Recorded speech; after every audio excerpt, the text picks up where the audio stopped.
and if we find the slope angle, that will be P by M. So on solving we get that as C.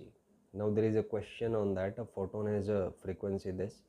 We need to find energy of photon in joule, energy in electron volt, speed of photon in vacuum, wavelength of photon, momentum, mass. The photon travels with its speed in this, then wavelength change. So we use E is equal to h nu. Substituting values, we get energy in both the cases, in joule and in electron volt. Then we know that in vacuum photons travel with the speed of light, so that is relation over here. Next is we can find lambda, we can find P, we can find mass. So if photon travels, then will frequency change? No, as frequency is dependent on the source itself.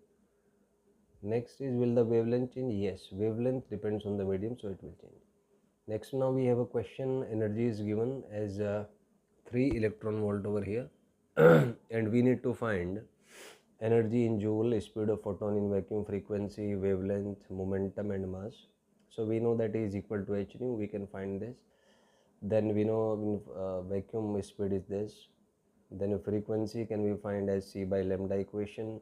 Then we can find lambda from this equation. Then we can find momentum from this. Then we can find mass from P is equal to mc. There is another question here. Wavelength is given. We need to find speed in vacuum, frequency, energy EV, momentum and mass. So we know that speed is this, 3 into 10 to the power 8. Frequency is C by lambda, that will be the frequency. Energy is h into nu. We can find the energy like this. Then in electron volt we use h as 4.14 into 10 to the power minus 14. Then we have momentum is equal to E by C, so this can be the momentum. In this way we can solve the question. Now there is another question in which wavelength is 100 nm, then find its wavelength in meter, angstrom, electron volts, joule, etc.